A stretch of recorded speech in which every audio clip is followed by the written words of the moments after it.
I think that Helldivers 2 is going to be a good game, and based on recent footage and info that just dropped, my interest has actually gone up. I'm anticipating the game more than I was previously, and priced at only $40 and releasing on PS5 and PC on February the 8th, this looks like one of the new live service games from PlayStation, and it's just around the corner. Now, I am going to talk about how they have not said anything about how it will be supported with post-launch content. Currently, a game like Kill the Justice League has outlined in great detail what their post-launch roadmap is going to look like, and I would love to see something like that from Helldivers 2.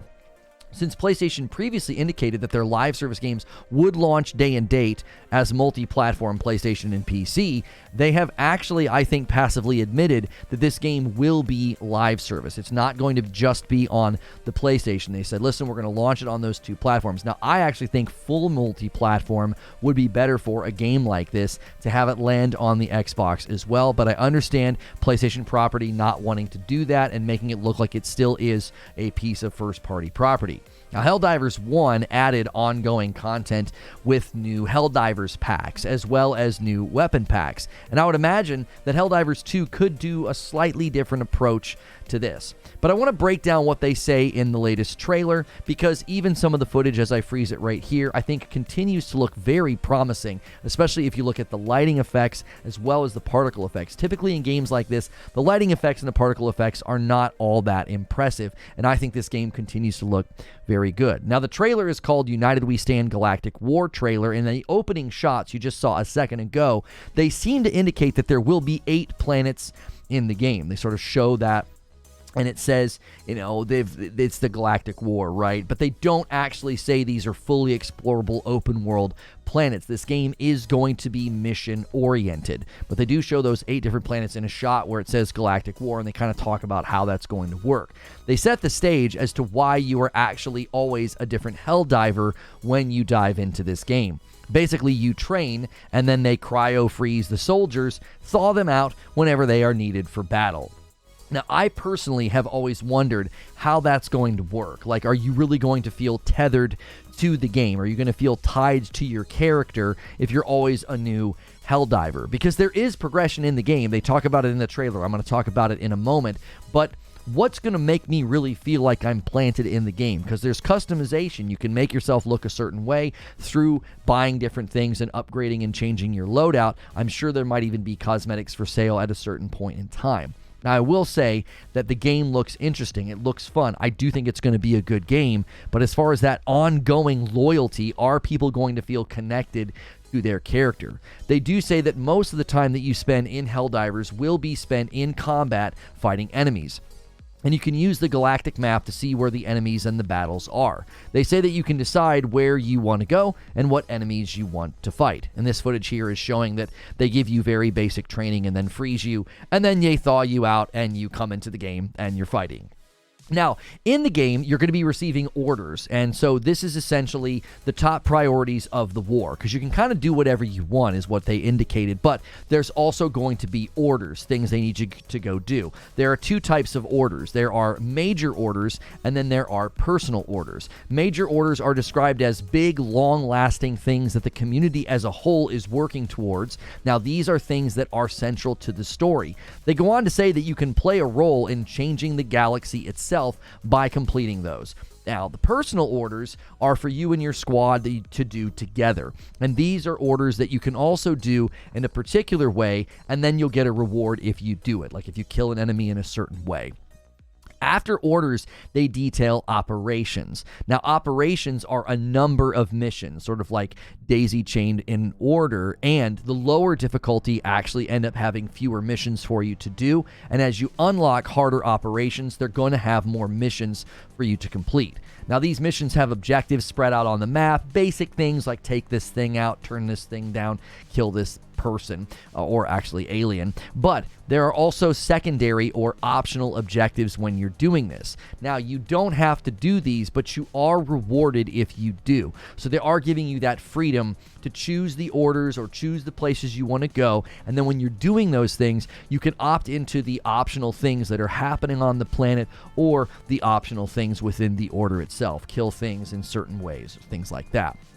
Then they talk about progression, and progression is a little bit different than I think I anticipated, because you have a Helldiver destroyer. Now, this is your ship, and it can be upgraded. This means bigger guns, better eagles, and you get these by gathering samples found during the missions on the levels. Now, you do have to extract if you want to get the samples back to your ship. That is something that's going to play a role probably in maybe getting frustrated sometimes, like if you don't actually extract, but that is going to be how that functions within the content loop.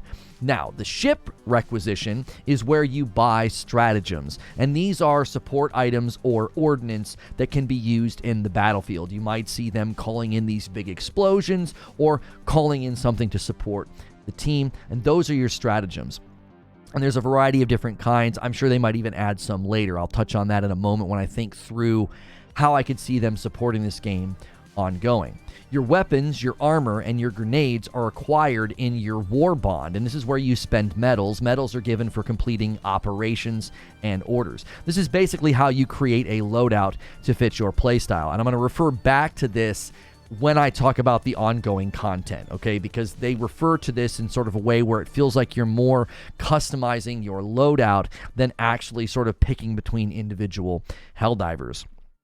They close out the video by saying that the devs will actually be watching what's happening in the game, and they can opt to interfere. Now, this could be a good thing. They might give you a weapon that you want. Now, I don't know if they're going to be watching individual players. It might just be sort of they're watching how things are proceeding in the world. And if major orders are nearing completion, maybe they give people like different things. But they also said they could add sort of challenges or modifiers that would affect the flow of the game. They said, hey, we're excited about our game and we want to play alongside the community. So they are going to be able to do that. Now, before I get into why I think this game will be good, there's the question of live service. Since they have not outlined any plans, I could see it going one of three ways. First, they could sort of do what they've done in the past, which is you launch new Helldivers as well as weapon packs, and that just gets people to come back, try out those new Helldivers, try out those new weapons. But they aren't really stressing different Helldivers this time around. They seem to be more outlining something that where you sort of craft your own loadout. That doesn't seem like it would line up with, here's a brand new Helldiver. Like if you look at Kill the Justice League, they're going to be releasing new characters for you to play as, and it sounds like that's something similar they did with Helldivers 1. If you go to Steam, you can see all the packs that they offered. Each different Helldiver had different perks, but then they also had the weapon, they would just launch a weapon pack, and that obviously makes you come back and try out the new weapons. So I'm not really sure if they're going to do that. They may be moving away from that structure. Now, the second thing I could see them doing, and I actually think this is probably the most likely, is new planets, new missions, new threats, and that would require new weapons, right? New stratagems, new approaches to combat. Now, these could be essentially what I've always referred to as contextual power. If you introduce new enemies, new threats, new planets, you might need new weapons, new stratagems, new approaches to surviving there, because you don't always want to sort of have this feeling of, well, I liked my loadout and I liked my kit and my gear, and now there's newer, better, stronger stuff that just sort of invalidates everything you've been working on. That sort of can make people feel like it's a bit of a treadmill. I've always thought that like lateral power that is contextual, hey, these weapons are new, these weapons are awesome, and you're going to kind of want them for these particular planets. That could also introduce harder endgame content, raids, things like this, where you're going to want the best of the best, and that would keep people coming back. Adding new planets, new threats, new missions, new weapons to grind for, new stratagems to try out, that could keep the game fresh while also working within the familiar structure of the game. Now, the third way that they could approach ongoing content would be kind of a hybrid of both of the things I've just outlined, what they did in the past, as well as offering new content and new places to go. And obviously, they could do a classic battle pass with cosmetic store. The game sort of seems ripe for that.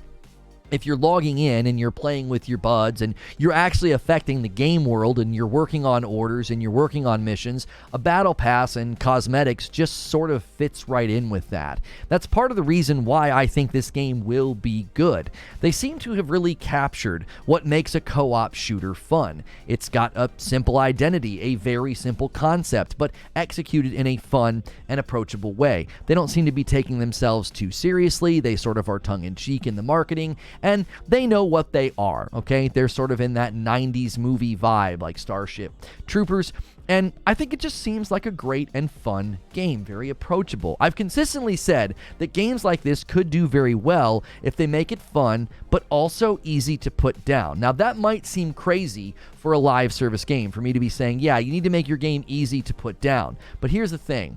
Accepting the fact that folks will play your game and then take breaks is the best way to approach something like this if it's going to be ongoing. Think about how you will make it easy to leave, but also easy to come back. Fun in short spurts. That's going to make it really fun to come back when there's new things to do. Rather than obsessing over keeping folks in the game all of the time, fearing that if they take a break or they stop playing, they're going to fall behind. I think that makes people quit playing your game for the wrong reasons. You want people to quit playing your game because they've had a good time, they've sort of tapped out what they wanted to experience, and they're going to take a break. They're far more likely to come back if that's the reason they stopped playing, as opposed to, well, I stopped playing because I got frickin' burned out and they just wouldn't leave me alone with FOMO and events and I just couldn't leave the game. Helldivers marketing, I think, has really focused solely on the gameplay and their approach to the content loop. And I've said many times that the content loop is the king. I honestly think from what I've seen, they've nailed it. It's going to be fun. It's going to be a good game. They've got layered objectives, rewards. You can impact the game as a community in a macro sense while offering micro achievements and goals and things to work on.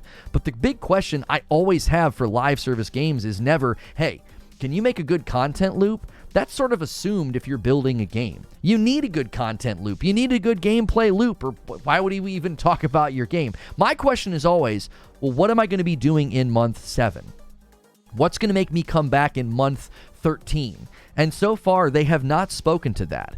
But the good news is the game's right around the corner and it's only $40. So if you buy it, you play it for a few weeks, a month or so. Every weekend you're pairing up with the boys or your buds and you're having a good time, and then you put it down. Well, I would say you probably got your money's worth out of it, right? If you're only spending $40 and you get a handful of weeks where you get to just enjoy the game and you work through and you exhaust it all and you play through all the different missions, I would say that's well worth the $40.